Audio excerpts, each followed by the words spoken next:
It's March 17th, and it's a Tuesday, and Chris is not here because she's glamping. But we're doing government and robot news. I don't know if we can call this one a glamp. This is a backpack. Supposedly, she's trying to become more hardcore. And she thinks she's going to do a 3-week backpack during the summer. Now, I did ferret out that there are, staying at people's houses and restocking and going to stores, and it's not actually 3 weeks in the woods. Well, that might be the one way to survive the thing that we cannot name because the thing is real. Yeah, we were just talking about that. Like, is she in the best possible situation right now? Or the worst possible situation. In the woods. What if she came back and everybody was dead? What if she gets to the first restock place and everything's just gone? Because it's all been hoarded. That'd be funny. And then she really does have to try to survive. It'd be a great book.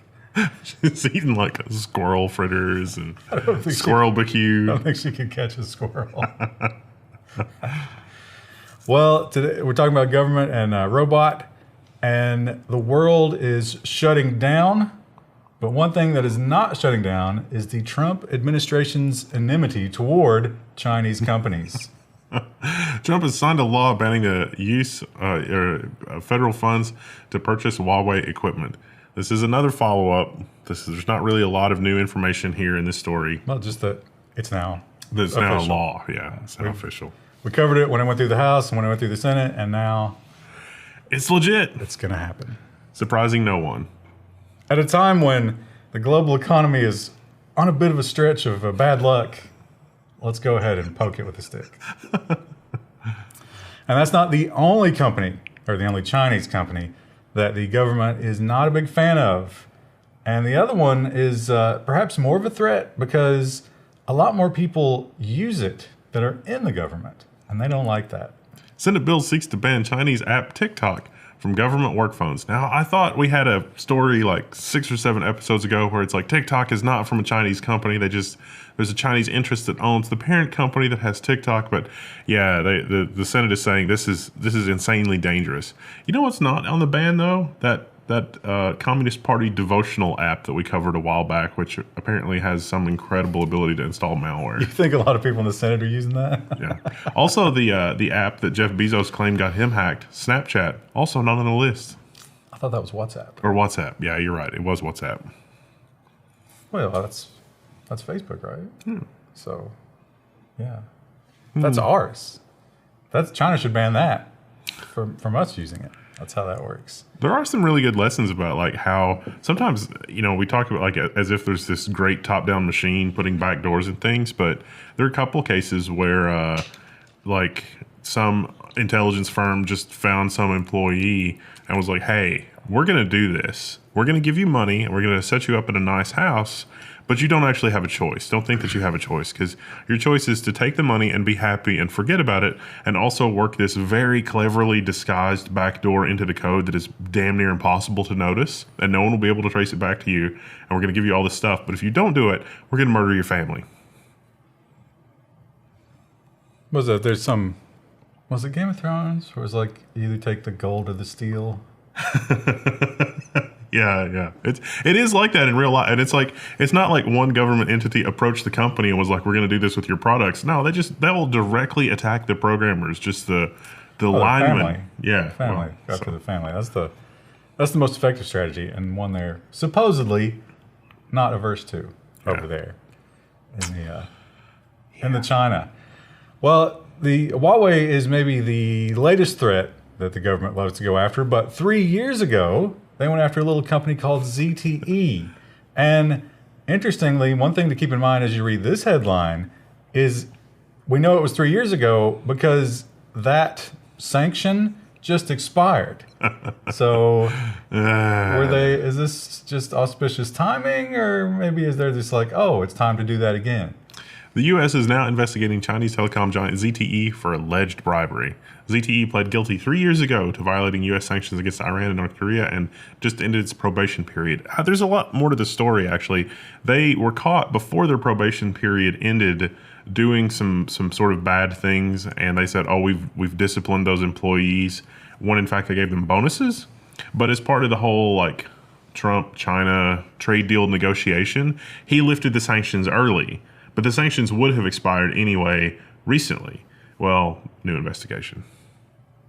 They claim they have some pretty good evidence, and I believe it is, I don't know if you want to use the phrase well known, it is heavily rumored, let's say, to be impartial, that bribery is just kind of a way of doing business in China. Yeah. So to them, it's kind of like my cats when I punish them. They're like, I don't know what this is about. I'll stop for now, but I really don't see what the big deal is here. It's like a politician in America. It's like the politicians can't take money directly, but what they can do is say a company, buys an acre or two of Central Park in New York and erects a solid gold statue to, whatever Congress critter they're buying. And there's a little clause in there that's like, when you get out of office, we're gonna, hire you to do this thing. You're gonna be a consultant for us. You're gonna make a lot of money. And that's not technically bribery. It's bribery with more steps. I feel like if it was properly investigated, it would be found to be bribery. But yeah, I'm not saying that we're above them in any way. We just have it's more steps. Bribery with more steps. I think, but it's the cultural thing though. It's like the Chinese spirit of entrepreneurialism is like, no, let's find the most efficient way to do this, right, and it's like, no, we can't be too efficient, can't be too obvious what's going on here. We probably would save a lot of tax dollars with direct bribes. Yeah, I mean, think about like the Ajit Pai situation. It's like that's not technically. But if he were more in the open about it, I think that might actually be, a little more honest. Well, Axios, I appreciate Axios in the sense that they keep their reporting very minimal. They don't even write an article. It's sometimes just bullet points. But they also, and that's great when you're reading 50 news articles or 100 news articles, because sometimes we hit into the hundreds in a 2-hour period. But at the same time, sometimes you really lack details. And this one really lacks details, but I think it might be because this guy just didn't give any details, just made a claim. DHS official claims 2020 will be the most secure election in U.S. history. And then we'll just take a look at it. Yeah, that's it. 3 bullet points. It doesn't really say anything other than, yeah, we've got this. I think that he probably shouldn't be doing this because I feel like it would bait Putin and other nefarious interests to be like, all right, well, tell us how it's secure and we'll make a mockery of it. Now, they did point out that because of, the thing that cannot be spoken, mail-in voting might be an option for everybody. And he said that leaking envelopes doesn't spread it. I don't know if I'd believe that. That seems unlikely. How about we just do the sticky with the peel-off envelopes? I think that would be worse than, money. And a lot of money has been incinerated because it's testing positive. I would say, just bake the envelopes in infrared or something, but then they would lose them and burn them or whatever. Yeah. There's going to be election corruption no matter how you slice it. That's a new $1 million product idea. It's a currency sanitizer. You get your envelope full of cash from your local mafia boss, just pop it in your sanitizer, 3 minutes on high, ding, and then there you go, it's sanitized. But I will say I like my chances with all of that a lot better than I like a touch screen that everybody in the county is going to touch. Not really. It was like 13% turnout. Still. And facial recognition is still a hot topic. Of course, all topics are secondary to that one we're not allowed to talk about. But almost kind of like the Huawei thing, the government is taking this time, it seems, to just stuff all the things they know we don't like under the radar because we're worried about that other thing. Facial recognition is no exception. The ACLU has sued Homeland Security over airport face recognition program secrecy. So, yeah, this is the kiosk, like the readmittance to the U.S. kiosk. I've used the one actually. It is slightly creepy because if there's more than one person in your photo, it's like, there's more than one face here. Are you a group? And it's like, no, that's just some dude that just does not understand personal space that's standing behind me. Yeah, but now Palantir has your face. I'm pretty sure it had it already because what was the reference? That didn't scan me when I was leaving that I know of. Oh, it's your passport photo. They admitted that. Yeah, Even though that's not supposed to be allowed. It's like postage stamp sized. How did they do that? They're good at it. And speaking of Palantir and the newest entry into that world, Clearview, they're still catching backlash. Now, what was it, about 4 weeks ago? It was in 2020 when the world discovered Clearview. And they were like, what? What is this? This sounds terrifying. And Vermont, we got to give it up to Vermont. They're one of the first states that always attacks back about, like, online privacy and stuff like that. They have a clue. They're the first to take action. Vermont Attorney General is suing Clearview AI over its controversial face recognition app. This practice is unscrupulous, unethical, and contrary to public policy. Yes, all of those things are factual. But not illegal. So, I don't know. I don't know what kind of odds they got here with this suit. I'm still interested. Have you seen anything about... I know that all the big companies said, stop using our services to scrape. But I don't think they can stop them. I haven't seen any of that play out. No, sometimes in the terms of service for a website, you can say, hey, you're not allowed to scrape this. But there are a couple cases where scraping was done for preservational purposes. And the courts upheld that scraping for preservational purposes was okay in some scenarios. Well, I don't know if they always have to have accounts, do they? Not necessarily. So they can scrape without agreeing to terms. Well, you might still get the term pop up or the cookie pop up or whatever. Well, I didn't click on it. I just ignored it. I'm a robot. And the Vault 7, God, how long ago was Vault 7? It was kind of a while ago. We reported on this last week, but they had not finalized the verdict. Oh, I was here last week. That's fine. And I didn't read the stories. So, yeah. There's more information in this. The wheels of justice turned very slowly. This guy just got finished with his trial. Real bad news for him. Hung jury in the case of the CIA coder accused of the cyber leak weapon. Now, last week we talked about how the jury was really hung up on the details. Apparently, the defense did a good job. They did find him guilty of two things. One, lying to the feds, and two, he's in contempt of court. But those are the least serious charges that he was charged with, 8 other charges. However, because the U.S. justice system is weird, that doesn't count as an acquittal. A hung jury is not the same as finding someone not guilty. So he could be tried again with another set of jurors. And keep in mind, this is the same jury that was dismissed because one of the jurors just straight up says, like, no, I'm not going to find him guilty for this. Even if he did it, I'm not going to find him guilty. And they were like, well, guess what? You're out. So, which is a great strategy to avoid jury duty. Yeah. Well, you might get contempt if you're too, on the nose about it. The other thing, though, that was interesting with this is all those child porn charges disappeared. Like, they didn't even bring it up at trial. That was what he was originally arrested for. And he's still in jail, right? There was no bail on that. No. March 26th is when they're going to decide that he gets a retrial. But I can just, spoiler alert, they're going to want a retrial. But the courts are shutting down. He might wait even longer. Yeah, he might just be trapped for 6 months.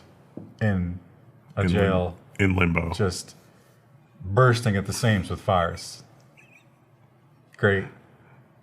Maybe they'll take care of him for him. They don't have to worry about it. Well, one of the big surprises in the business world was the JEDI contract going to Microsoft. Everybody, including Amazon, thought that Amazon had it in the bag because their service is, I think, a lot better. Some people have argued that for government purposes, you got the Office suite. Yeah. And you want to integrate that. I guess there's some argument there. I'm sure Amazon would accommodate that. And a lot of people, including Jeff Bezos, said, Trump hates me, and that's why this happened. So he sued. And another surprising headline about that lawsuit. Pentagon is going to reconsider parts of the controversial $10 billion JEDI contract. Amazon says it lost the deal because Trump hates Bezos. The Department of Defense will now review. Now, they point out that there's only one section that they didn't properly evaluate. But then this judge also said, I don't know, I think they've got a good shot. So yeah. Well, the judge said that they've got a good shot at proving that the request for bids was defective in some way because of a very, very technical thing. So it's a very extremely narrow scope. But the headline that the judge went with, or the headline that everybody's going with is, the judge said that Amazon is likely to prevail. And it's like, the judge has said that Amazon is likely to prevail on one super narrow and very technical argument that the evaluation criteria proposal thing was not structured correctly for this one super narrow thing. But the overall thing, he didn't say anything about. So I think what's going to happen is the Pentagon is going to go back, do it correctly, go through all the motions, and make the same exact decision. Probably. And just be more annoyed with Amazon. Probably. But who knows? We'll see. If you're spending a lot more time on the internet lately and perhaps not getting paid as frequently as you used to, don't worry, because the big internet firms have your back. Can you believe that I just said that? Major U.S. internet firms agree not to cancel service over the next 60 days. U.S. telecom regulators said Friday that major internet providers, including Comcast, AT&T, and Verizon, will not terminate service for subscribers for the next 60 days if they are unable to pay their bills due to disruptions caused by the corona. I think you already went too far. No, no, the sun's corona. No. So here's a question. How far above the previous record do you think there will be for cancellations on that 61st day? It's going to be incredible. That's going to be an amazing day of a great internet shut off. I think that we're also about to, at least the U.S. economy is about to find out exactly how many people live paycheck to paycheck, which is going to be a scary large number. That number is really, really large.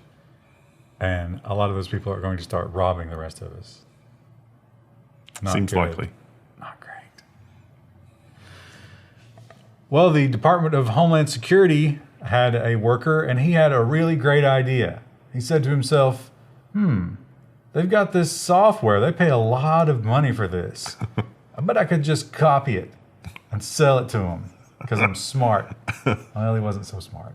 Former DHS official charged with theft of confidential government software and databases. Former DHS acting inspector general accused of stealing DHS software in an attempt to make a profit by reselling it back to the U.S. government. The weird thing is, when he was working for DHS, they helped him set up a copy of it at his house that he could experiment with. Well, I think that was they were a co-defendant because she wasn't supposed to be doing that. Yeah. She was like a former aide or something like that. And he hired an Indian to rewrite the code. He wasn't even good enough to do it himself.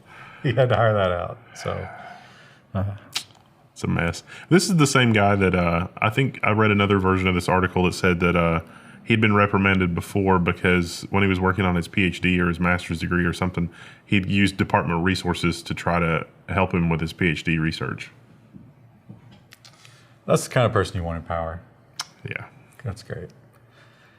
Well, we are canceling everything, as of course, last week. We started talking about the cancellations the week before last week, and they have not stopped. They just keep coming. They might be ramping up, as a matter of fact. Yeah, but sometimes you can't blame the cancellation on that thing. Sometimes it's just legitimately a failure. And to these guys' credit, when this was brought up by the reporter, they were like, nah, this was pretty much, we just dropped the ball on this. Can't really blame it on the virus. Europe and Russia's robotic mission to Mars is delayed until 2022. The main reason? The parachutes. They were testing the parachutes for the rover to land, and that did not go well. So they need to do additional parachute testing, but there's also some other testing that they wanted to do anyway. So the next Mars launch window is going to be 2022. This has already been delayed once from 2018. You think they watched the video of that flat Earth guy? And they were like, oh, we should test the parachutes. Yeah. Write that down. Parachute testing. Yeah. Apparently one of the tests just shredded the parachute on entry, and it was like, oh, that's not good. That's an expensive mistake. Over in Europe, we have a right to repair sort of spearhead campaign going on here, and it's mostly focused on consumer electronics, not necessarily your computer or your phone. Of course, you can already fix your computer, but your phone, everything's baked into that little device. It's very tough to take apart, and as we've seen from places like iFixit, Apple is actively working to make it harder and harder. And the EU says that's not acceptable. I don't know what they plan to do about it. European lawmakers propose a right to repair for mobiles and laptops. So really, this is a super long article to say that the European Union is going to say that you're going to have to design the devices at least with replaceable batteries, if not with replaceable interchangeable parts. But they also say upgradability and no planned obsolescence. And that seems like the antithesis of the modern mobile market. Yeah, it really is. It would be an incredible change for them to do this. I think that, the more things change, the more things stay the same. There was kind of a version of this with Detroit, the automotive industry. And, in the early automotive industries, all the automobiles were just bespoke creations. There wasn't really standardized parts. And then when there was legislation that was like, no, you have the right to fix your car, Detroit can't hold you hostage. Then standardization of parts happened. And you got crazy stuff in the 70s, like kit cars, where you would get a catalog and it was like, order these parts. And it was from, you would build Franken-car because it was like these headlights and this tail light and this rear assembly and this engine and this other thing. And then you could actually end up with a pretty neat, interesting car. I can't imagine, though, like, how difficult would it be to try to pull apart and reassemble one of those bendy phones? It would be impossible unless you have a local Louis Rossmann. Yeah, you just can't have stuff like that and have your average person servicing it. You could put a battery in there they could replace. Yeah. But beyond that, I would accept that as a small victory. It's like you can replace your battery in a phone and there's maybe a micro SD card slot. That would be a huge win for consumers. Well, this is a facial recognition story, and you might be thinking, well, why wasn't this with the other facial recognition thing with Clearview? Well, we've moved on to the robot section. That's why. This is facial recognition and artificial intelligence. And we have already talked about, of course, China seems to be rebounding from this whole thing, if you can believe their numbers. Who knows? But it seems like everything's going better there. However, I think, what's the phrase? An abundance of caution. Everybody says abundance of caution. Out of an abundance of caution, the people there are still wearing masks. And that's a problem if you're the Chinese Communist Party, because you got all these amazing cameras that now can't read faces. But wait. Masks won't protect you from facial recognition. A Chinese facial recognition firm says it can now identify people wearing masks. The accuracy, 95%. It's down a bit from their usual 99.1%. But hey, what are you going to do? That's still pretty amazing. Because remember, just last year we talked about, I think it was last year, that whole time compression thing. The interesting thing about time compression is because you don't have any milestones in your life. Now I got a big one. So for the next year, time's not going to seem like it moves as quickly in hindsight. But we talked about, remember the ICP makeup? Oh, yeah. Because it removed the jawline and like the lips and stuff. So these guys have gotten around that. Yeah. Which is impressive. A bad news for the juggalos. It really is. I mean, and India has that. What's the name of their big database? I can't remember. They've got the big biometric /face /fingerprint database, and that happened a couple of years ago, and everybody was like, "My God, this is going to be a nightmare." And it was. You're going to use this for terrible purposes, and they're like, "You're crazy. This is just for taxes and Social Security. It's fine. We're not going finding lost children." I always think of the children. Yeah. We would never do anything like repurpose it to track you with face recognition. India used facial recognition tech to identify 1,100 individuals at a recent riot. Yes, the article goes on to describe how this database created for finding lost children was used to identify the rioters. The AI used against the database has also been shown to be very inaccurate, way lower than the mask database. And but they're using it anyway on people who are just in a mob. I love the quote, "This is software. It does not see face. It does not see clothes. It only sees face, and through the face of the person is caught." And it's like, I've got some bad news for you about the racial profiling component of this software, because it's trained on very racially biased data. So I want to choose your words a little more carefully. But it is only looking at Indians, I presume. So maybe it's applying that bias, equally? No. I'm sure that the database they trained on is like, this is the lowest caste. We must exterminate them. And it's like, whoa. Do they have distinct features. I don't know how that works. I'm sure that somebody in the comments will tell us. I guess if there's not a lot of interbreeding, then maybe there's some of that going on. It's probably one of those things you're not supposed to talk about. Probably not. Well, we've talked about all of the European countries, and of course, the U.S. is in the mix now too, just stinging Facebook with little fines. Just going, it's like anytime you need to cash a check, you just go to the bank of Facebook. And it's like, you're violating privacy. And what can they say? Like, yeah, we kind of are. But Australia is taking a different tactic. You see, they don't want to make a lot of trips to the well. They just want to make one really big trip. And it's a bold move. Australia sues Facebook over Cambridge Analytica, and the fine could scale to $529 billion. Of course, what someone did was look at Australian law and look at the number of counts that Australia is suing for, and then say, well, the maximum penalty under the law, that would be $529 billion. That's enough to bankrupt Facebook. What's their market cap? It's like $300 billion. Less after the past 2 weeks. Yeah. Yeah, I don't think they could pay it. But they probably won't go for that amount. They will probably try to find a fraction of that they think Facebook will actually pay. You got to find that number where it's like, here's the number where Facebook just won't turn off Australia. Because they did turn off Pakistan.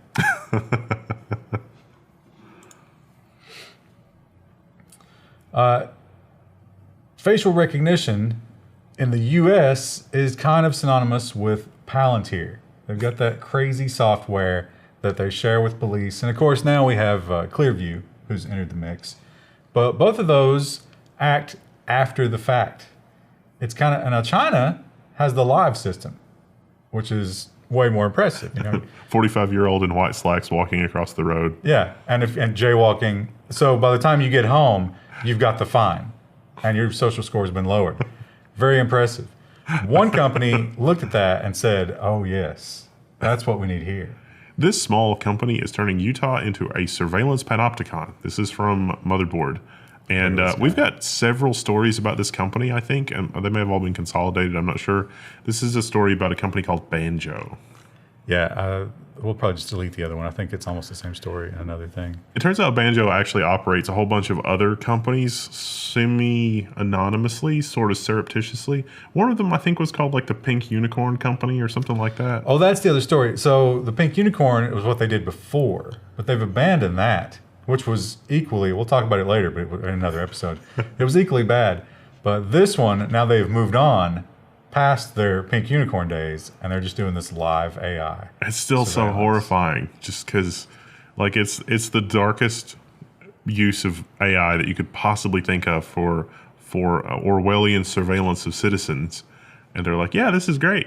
And when we learn what they used to be doing and they abandoned it because it wasn't as effective as this, that probably tells you everything you need to know about how effective this is, which is way scarier than the article makes it out to be. Yeah, I mean, a spoiler for the future story, but it was basically Cambridge Analytica, but a little bit worse. Yeah. Now, take that ethical model and apply it to facial recognition, live facial recognition. The guys interviewing him, they're like, well, that sounds kind of like Palantir. And he's like, yeah, that's basically what we're doing, except we're doing it live. So... neat. Enjoy that, Utah. Oh, no. And maybe one of the only happy stories this week is a fun new use for drones. Canadian firm explores Finnish gold mine via autonomous drones. This is one of the wealthiest gold mines on the planet, but it's been super mined over the years. There's not really a lot left. So they're using drones to map out the mine to find out where would be good to continue mining. Neat. Cool. That is a valuable drone. And if you are someone who has something wrong with your bones, or perhaps a terrible break in your bones, or whatever, you might have an exciting new thing coming your way in terms of replacing those bones. Custom-made bones are being 3D printed in a lab and then implanted in people. Well, that seems like a good idea. That seems like an idea long overdue. You can print it out of biomaterial that's more biocompatible with your body, less chance of rejection than fully synthetic things or like plastic-coated metal or anything like that. So it solves a lot of problems. It's called bio ink. And if I understand this correctly, it's basically a bone replacement, but it's porous so that your actual bones can begin to just like go in there and take over and live in there. And eventually they'll just get rid of whatever was in there. Slowly over time, you'll get back a real bone. But you got that sort of scaffolding for it to grow on. Neat. So will people be able to start like building totally new bone structures in their body just for, I was thinking about replacement hips. It's like, oh, I can finally get a replacement hip that's not, metal, because you get the fancy replacement hips and it's going to wear out all of the other bones around it because they're not made of like some sort of space age polymer. Yeah, but in most cases, after the hip goes in, 20 years is a lot to hope for. So, still, yeah, that would be amazing. And IBM's Watson, the famous computer that dominated at Jeopardy, just keeps getting better, and they keep adding new plugins to it. The latest one isn't all that useful, but it is kind of fun to talk about.